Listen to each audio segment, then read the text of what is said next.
Equity ആണ് എടുക്കുകയാണെങ്കിലോ നമ്മൾക്കിപ്പോൾ നേരെ തിരിച്ചു വരിക, നേരെ വീണ്ടും എവിടെ വരിക, നമ്മൾ വെബ് ഹൂക്കിലേക്ക് പോവുക, ഓർഡേഴ്സ് പ്ലേസ് ചെയ്യുക, വെബ് ഹൂക്കിൽ പ്ലേസ് ചെയ്യുക. വെബ് ഹൂക്കിൽ നമുക്ക് ഇവിടെ എന്തൊക്കെ കാണാൻ കഴിയും, നമുക്ക് ഒരു ഇക്വിറ്റി ട്രേഡിലേക്ക് നമുക്ക് പോകണം. ഇക്വിറ്റി ട്രേഡിലേക്ക് പോകണം എന്നുണ്ടെങ്കിൽ ഇക്വിറ്റി സെലക്ട് ചെയ്യുക, ആഡ് സ്ക്രിപ്റ്റ് കൊടുക്കുക. ആഡ് സ്ക്രിപ്റ്റ് ഇക്വിറ്റി എന്ന് പറയുമ്പോൾ നമുക്ക് സ്റ്റോക്സിൻ്റെ ഏതെങ്കിലും ഒരു സ്റ്റോക്ക് നമുക്ക് പറയാം.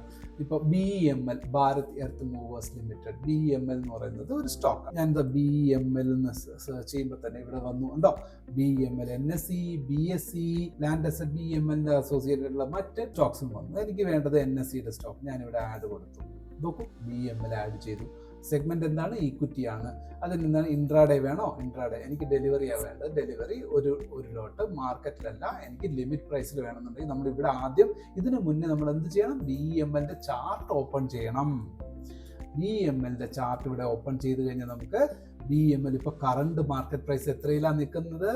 നമുക്കിവിടെ നോക്കിയാൽ അറിയാം, കറണ്ട് മാർക്കറ്റ് പ്രൈസ് നിൽക്കുന്നത് 4395. അപ്പോൾ ഈ ഒരു ഹൈ ബ്രേക്ക് ചെയ്ത് മേൽപോട്ടേക്ക് പോകുമെന്നാണ് നിങ്ങളുടെ വ്യൂ എങ്കിലോ നിങ്ങൾക്ക് 4546 മുകളിൽ ഇപ്പം 395 ഇരിക്കുന്നു. 4546 എന്നുള്ളത് 4550. അപ്പോൾ ഇതിന് മേളിൽ പോയാൽ ഉറപ്പായിട്ടും മേളിലേക്ക് പോകുന്നൊരു വ്യൂ ഉണ്ടെങ്കിൽ നമ്മൾ 4550 എന്ന് പറയുന്നതാണ് നമ്മളുടെ എൻട്രി പോയിന്റ് എന്ന് നിങ്ങൾ അസ്യൂം ചെയ്യാം. Okay, for example. അപ്പോൾ അസ്യൂം ചെയ്തിട്ട് ഞാനിവിടെ എൻ്റെ പ്രൈസ് എന്താണ്, ഇവിടെ മാർക്കറ്റ് പ്രൈസിന് പകരം ഞാൻ എന്ത് പറയുന്നു, ലിമിറ്റ് പ്രൈസ് 4550 എന്ന് പറയുന്ന ലിമിറ്റ് പ്രൈസിൽ ഞാൻ എനിക്ക് ആ ടൈമിൽ എനിക്ക് ഈ ഓർഡർ എക്സിക്യൂട്ട് ആകണം എന്ന് പറഞ്ഞ് ഞാൻ സെറ്റ് ചെയ്തിട്ട് ഞാൻ എന്ത് ചെയ്തു, ഇവിടെ JSON ക്രിയേറ്റ് ചെയ്തു. ക്രിയേറ്റ് JSON നമ്മൾ ക്ലിക്ക് ചെയ്തു, JSON ക്രിയേറ്റ് ചെയ്തു, കോപ്പി ചെയ്തിട്ട് നമ്മൾ നേരെ ഇവിടെ വരുന്നു, ട്രേഡിംഗ് വ്യൂവിൻ്റെ ഇതിൽ വന്നു. ഓൾറെഡി നമ്മൾ അലേർട്ടിൽ പോവുക. അലേർട്ടിൽ നമ്മൾ നോട്ടിഫിക്കേഷനിൽ പോയി എപ്പോഴും നമ്മൾ ലിങ്ക് നോക്കേണ്ട കാര്യമില്ല. അത് 30 ഡേയ്സിൻ്റെ ആണെങ്കിൽ നിങ്ങൾക്ക് ആ ഒരു മാസം കഴിയുമ്പോൾ അതിനെ പുതുക്കുക എന്നുള്ളത് മാത്രമേ ഉള്ളൂ ജോലി. പുതിയൊരു ലിങ്ക് ക്രിയേറ്റ് ചെയ്യുക, ആഡ് ചെയ്യുക, ദാറ്റ്സ് ഇറ്റ്. 1 ഡേ ആണെങ്കിൽ നിങ്ങൾ 1 ഡേ, 5 ഡേയ്സ് ആണെങ്കിൽ 7 ഡേയ്സ്, 25 ഡേയ്സ്, അങ്ങനെ ഡിഫറെൻറ്റ് ഡേറ്റ്സ് അതിൽ കൊടുത്തിരിക്കുന്നതനുസരിച്ച് നിങ്ങൾക്ക് നിങ്ങളുടെ web hook link പുതുക്കാം.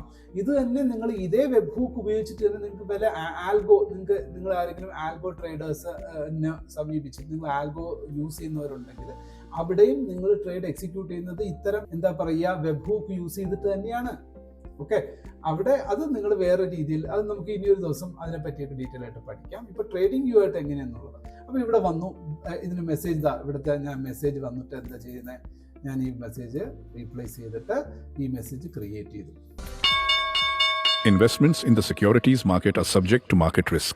Read all the related documents carefully before investing.